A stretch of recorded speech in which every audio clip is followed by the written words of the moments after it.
I can see you in all your brilliance. Can you see me? I have my new hat on too. Damn, My new baby, I Cal Jam hat. love it. We'll get you one. All right, so this is our first podcast of the season. Are you excited?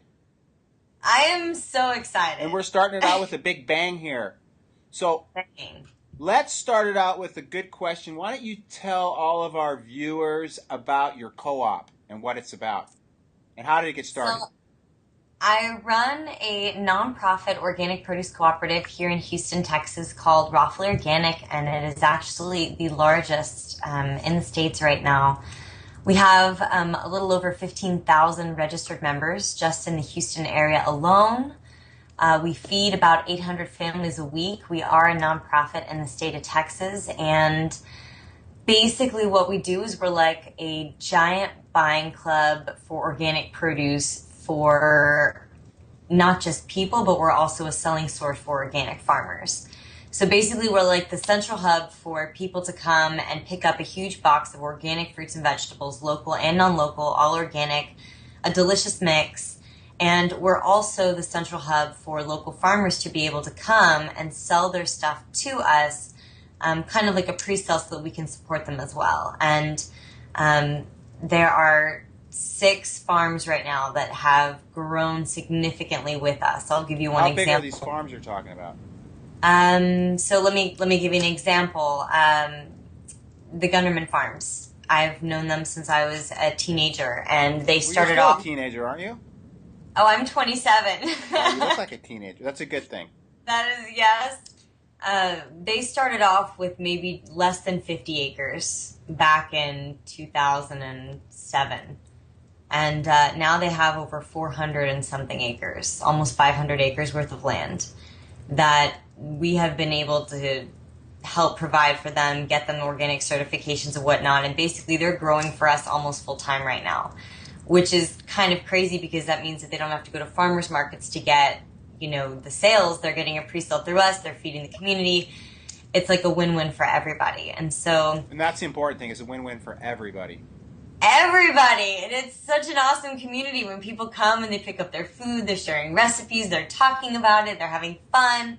And gosh, we had so much fun the other day unhauling watermelons from trucks. It's like my favorite pastime is eating watermelon, but getting to unload it from trucks and have that kind of interaction. You don't get that anymore. And I always tell people you should be shopping for your food outside. You should be picking it outside. You should have that nitty-gritty feeling when you pick out your food. You shouldn't be underground in a grocery store shopping for your groceries. You should have that connection. Wow. And what gave you the impetus to do this? What promoted you to get involved with this? Yeah, so I started this co-op literally almost 8 years ago. October 1st will be our 8-year anniversary. So you were 19. I was 19. 19, yeah. Jeez. Oh my God, 19. I think I was at the cusp of being 20, but I was hyperglycemic, which is, I was pretty much type 2 diabetic, and they were trying to wean me onto insulin at the time. I was severely emaciated and underweight, and I just felt awful. I knew this as being characterized by having frequent migraines, dehydration, tons of vomiting, being feeble and weak, insomnia. Things that most people don't even realize that they're sick from, except for it was literally destroying me from the inside out. My mother is from Lebanon, my father's from Ecuador, and I grew up on a very high-fat, animal product-based diet that basically had no fruits and vegetables in it whatsoever. And I remember going in and out of the hospital all the time. I almost didn't graduate high school because I had so many sick days. And so I remember I was in a Whole Foods one day, and I had this magical angel tap me on the shoulder, and he just asked me, "Excuse me, are you a raw foodie?" And I kind of popped up and I looked at him and I was like, "What's that? What's a raw foodie?" And he kind of explained it. He explained to me that he juices like 10 pounds of fruits and vegetables in a day. He eats nothing but raw foods, or he eats as much as he can, and he's into health and nutrition. And you can only imagine that having an older man approach you in the grocery store, you're kind of thrown back, and you're like, "Oh, I think he may be." So this was an actual person. It wasn't some spirit that came to you. Yes, absolutely. His Okay. name was John Rose, by the way. Okay. And yeah, I'm an open person, so I took his card and I remember going back home that day and telling my family, like, I met a rabbit man, this is weird. And they were like, okay, yeah, that Kristina, that's weird, but, they just totally blew it off. And it had never happened that I'd gone into the hospital one day, gotten out of the hospital and gone back in the next day. And I remember that was the last time that I ever ate cooked food. Dinner that night was a bowl of really processed, disgusting milk with some sugar-free chemicals, like diabetic granola that came out of a package. And I remember waking up at 3 in the morning, vomiting. I was 87 pounds and 5'7", and my parents took me to the hospital. I was in there for 3 days with IVs in me, and they were basically just telling me that my body couldn't handle it anymore. Whatever it was, that, my blood sugars were off the chain, I was unhealthy. I mean, and it wasn't that I wasn't eating that I was so thin, because I was eating all of my mother's Lebanese food. I was eating all this. I felt like the more that I ate, the thinner I got. It was just, I was so starved for nutrition. So I remember when I got out of the hospital, I ended up calling John Rose, and I was like, look, I've never ever tried anything alternative before. All I've ever done is listen to what doctors have told me, which is eat out of a package, sugar-free this, diet this, diabetic this, whatever it was. And the first thing that came out of his mouth was, do you squat when you poop? And I was like, what? This is so... Who asked you that? He did, when I was on the phone with him. He asked me that, and he was like, well, I'm going to teach you a little bit about health and nutrition. He's like, I think I can help you. You can probably reverse this just by changing what you eat. And he met me at Whole Foods like every day that week, just explaining to me that me eating nothing but processed ingredients and high-fat foods and nothing but meat and dairy and not eating fruits and vegetables all the time was affecting my health.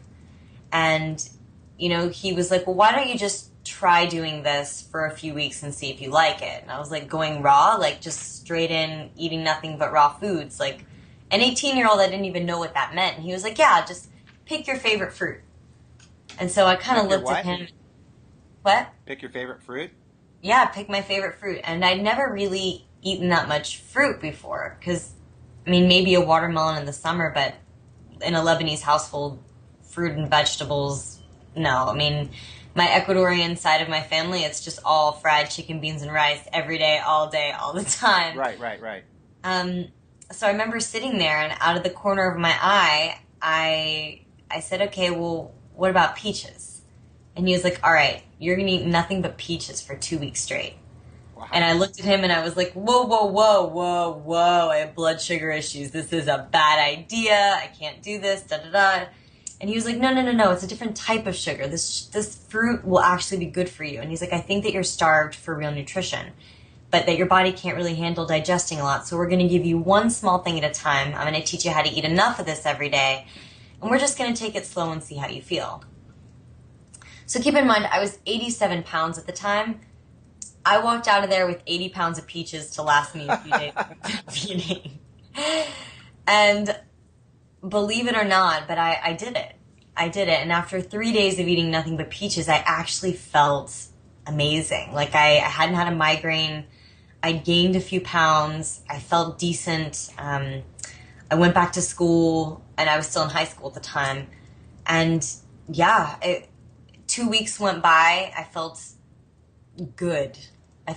Like I couldn't say that I felt amazing because I was like still very sickly, but I felt much better. After 2 weeks, I started incorporating more greens, some vegetables, other fruits. I had no idea what I was doing, okay, but I was doing it. And after 30 days went by, I was kind of like, wow, I've been eating raw food for 30 days. And I never told myself that I was not going to eat raw food again. I never told myself that this was like the thing. I just kept telling myself I've gained like 10 to 15 pounds by this point. Like I was doing so good. I felt good, and I was just trying to take it one day at a time. And I'm a very methodical person. Like I'm very type A. So I was writing down everything I was eating. I was investigating it all. I was looking at what was going in, what was coming out. I was checking my levels. And believe it or not, but everything started to stabilize. And I couldn't believe it. And when is your birthday? March 11th, Okay. 1987. All right. So I'm a Pisces. You're a Pisces.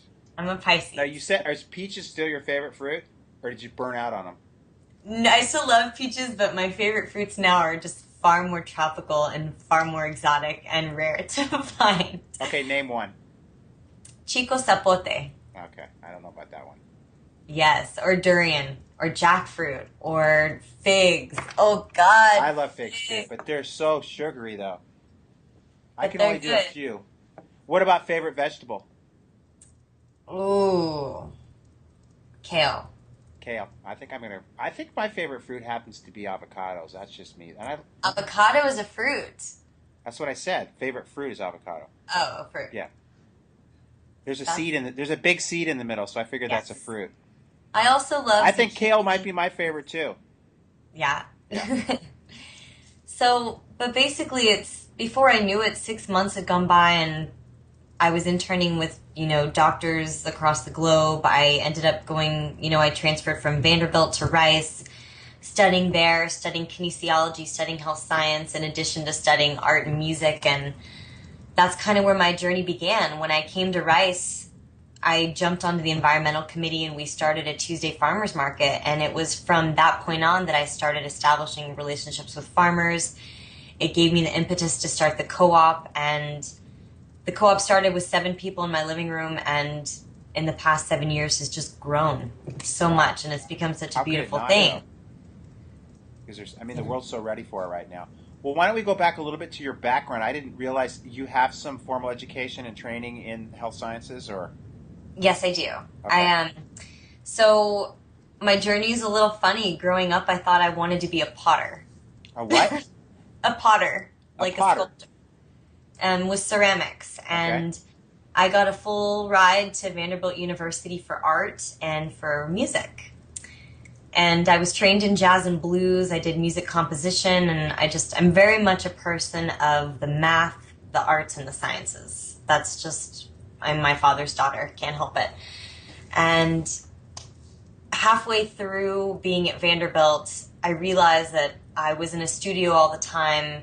As much as I loved my art, I wanted to just be in a warmer place. I wanted to be near my family, and I figured, hey, I could do that somewhere else. But I was also developing this passion for health as I became raw. My whole body, my whole everything changed, and all I could think about was helping people with this message, getting them to eat more fruits and vegetables, growing our own food, becoming more spiritually conscious, like changing from the inside out. Like every single cell of my being just wanted to do this. So I ended up transferring to Rice University, and I don't know, it was just the place for me. From being on the environmental committee to getting really involved with all the professors there who work in the health sciences, that work with kinesiology and movement in the body and being active and figuring out what foods help you feel this way, epidemiology. It was so beautiful and so much for me. So I ended up finishing my undergrad and then completing my thesis on the difference between juicing, juice feasting, and water fasting, and how a raw foods diet can incorporate into creating a healthier lifestyle in a modern day society. And that's what I've become so good at. And, from there, just a few years ago, I started my YouTube channel and starting to share recipes with people, give them inspirational tips, how they can be healthier, not necessarily even fully raw, but just maybe even get Sure. in one raw meal a day, Right. Right. just so that they can feel better. Because even these smaller things, these Right. baby steps, make such a huge difference. And yeah, it's everything unravels, and you just have an amazing time all the time. I love my life. Right. Let me So ask you this. Now, you were in music school. Do you play an instrument at all? I sing. You sing. I sing, You want but to sing at Cal Jam? what? Would you like to sing at Cal Jam? I could sing at Cal Jam. I could Well, tell totally me who sing. your favorite musician would be. Somebody I Oh, would know. I didn't know about some of the tropical fruit you were talking about. I'm not as diverse as you. okay, so I'll give you a classic. I love Sarah McLachlan. Okay.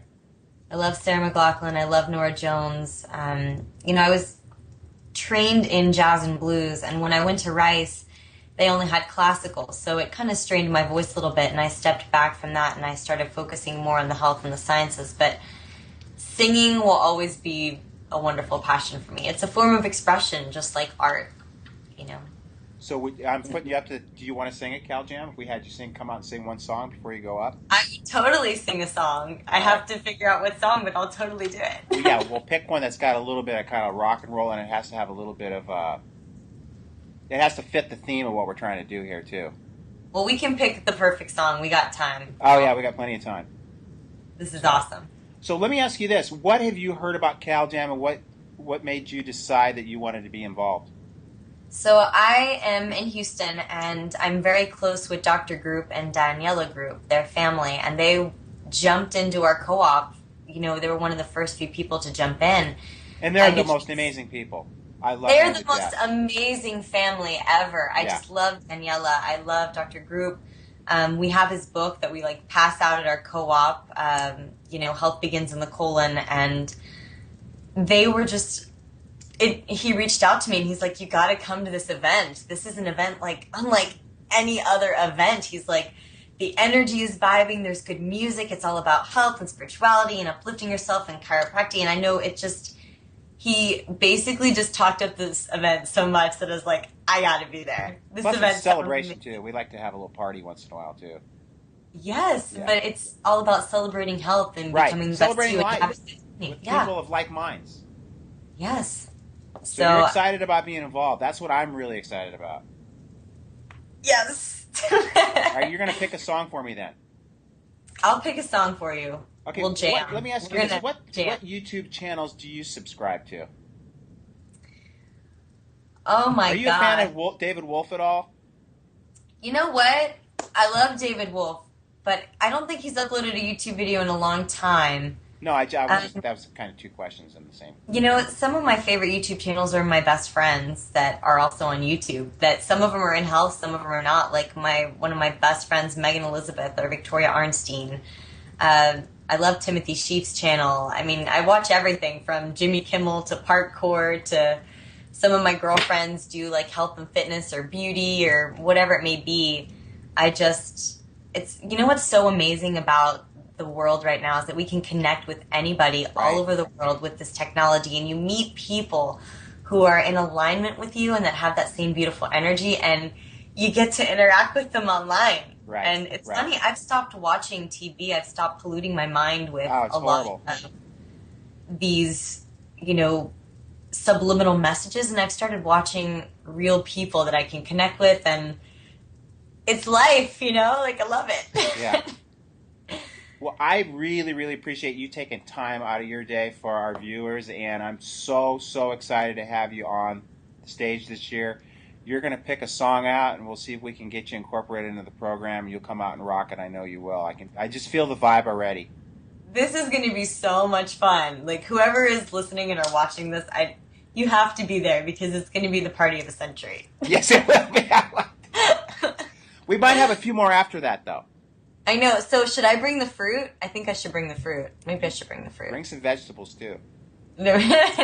Yes. Add some kale. Because you know what? Backstage, I have the juicer, and I also have my Vitamix, so... Yeah, you do. See, this is the party that I'm talking about. Because I can't go where I need energy the most and eat crap.